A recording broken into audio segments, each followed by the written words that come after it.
Book 1. Chapter 12. God distinguished from idols, that he may be the exclusive object of worship. Chapter 12. Section 1. We said at the commencement of our work, that the knowledge of God consists not in frigid speculation, but carries worship along with it, and we touched by the way on what will be more copiously treated in other places, namely, how God is duly worshipped. Now I only briefly repeat, that whenever Scripture asserts the unity of God, it does not contend for a mere name, but also enjoins that nothing which belongs to divinity be applied to any other, thus making it obvious in what respect pure religion differs from superstition. The Greek word eusebia means right worship, for the Greeks, though groping in darkness, were always aware that a certain rule was to be observed, in order that God might not be worshipped absurdly. Cicero truly and shrewdly derives the name religion from religo, and yet the reason which he assigns is forced and far-fetched, namely, that honest worshippers read and read again, and ponder what is true. I rather think the name is used in opposition to vagrant license, the greater part of mankind rashly taking up whatever first comes in their way, whereas piety, that it may stand with a firm step, confines itself within due bounds. In the same way superstition seems to take its name from its not being contented with the measure which reason prescribes, but accumulating a superfluous mass of vanities. But to say nothing more of words, it has been universally admitted in all ages, that religion is vitiated and perverted whenever false opinions are introduced into it, and hence it is inferred, that whatever is allowed to be done from inconsiderate zeal, cannot be defended by any pretext with which the superstitious may choose to cloak it. But although this confession is in every man's mouth, a shameful stupidity is forthwith manifested, inasmuch as men neither cleave to the one God, nor use any selection in their worship, as we have already observed. But God, in vindicating his own right, first proclaims that he is a jealous God, and will be a stern avenger if he is confounded with any false god, and thereafter defines what due worship is, in order that the human race may be kept in obedience. Both of these he embraces in his law when he first binds the faithful in allegiance to him as their only lawgiver, and then prescribes a rule for worshipping him in accordance with his will.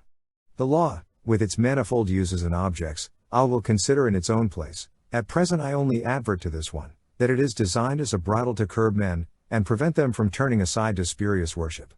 But it is necessary to attend to the observation with which I set out, namely, that unless everything peculiar to divinity is confined to God alone, he is robbed of his honor, and his worship is violated. It may be proper here more particularly to attend to the subtleties which superstition employs.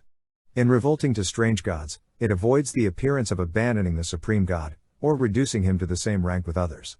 It gives him the highest place, but at the same time surrounds him with a tribe of minor deities, among whom it portions out his peculiar offices. In this way, though in a dissembling and crafty manner, the glory of the Godhead is dissected, and not allowed to remain entire. In the same way the people of old, both Jews and Gentiles, placed an immense crowd in subordination to the Father and ruler of the gods, and gave them, according to their rank, to share with the supreme God in the government of heaven and earth. In the same way, too, for some ages past, departed saints have been exalted to partnership with God, to be worshipped, invoked, and lauded in his stead.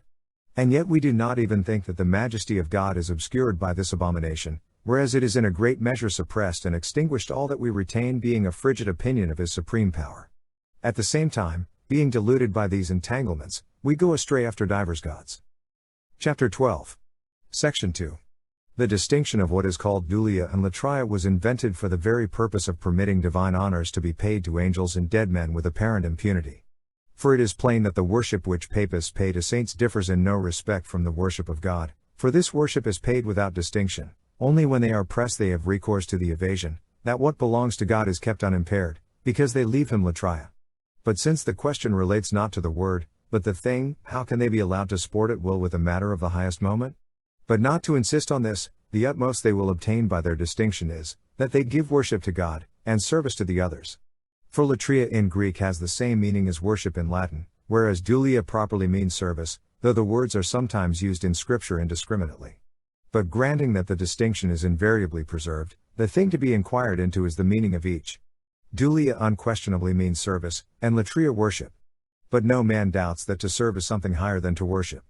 For it were often a hard thing to serve him whom you would not refuse to reverence. It is, therefore, an unjust division to assign the greater to the saints and leave the less to God. But several of the ancient fathers observed this distinction. What if they did, when all men see that it is not only improper, but utterly frivolous? Chapter 12. Section 3. Laying aside subtleties, let us examine the thing, When Paul reminds the Galatians of what they were before they came to the knowledge of gods, he says that they did service unto them which by nature are no gods, Galatians 4:8.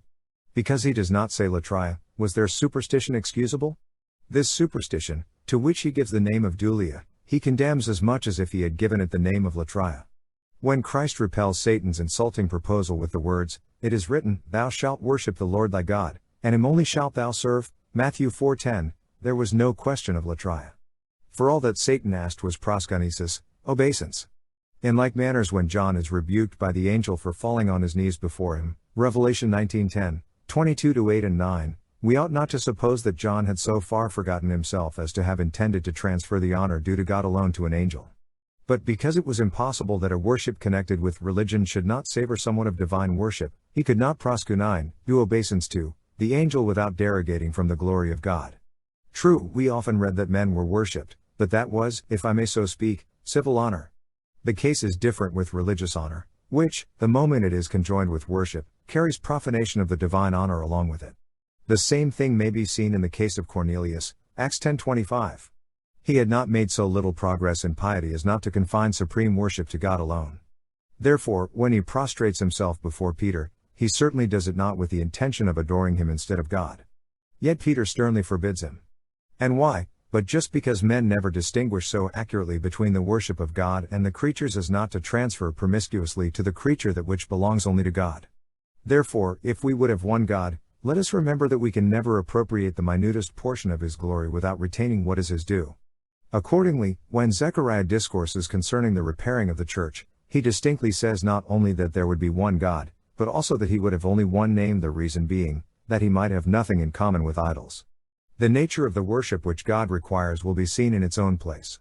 He has been pleased to prescribe in his law what is lawful and right, and thus restrict men to a certain rule, lest any should allow themselves to devise a worship of their own. But as it is inexpedient to burden the reader by mixing up a variety of topics, I do not now dwell on this one. Let it suffice to remember, that whatever offices of piety are bestowed anywhere else than on God alone, are of the nature of sacrilege. First, superstition attached divine honors to the sun and stars, or to idols. Afterwards ambition followed ambition which, decking man in the spoils of God, dared to profane all that was sacred. And though the principle of worshipping a supreme deity continued to be held, still the practice was to sacrifice promiscuously to genii and minor gods, or departed heroes, so prone is the descent to this vice of communicating to a crowd that which God strictly claims as his own peculiar right.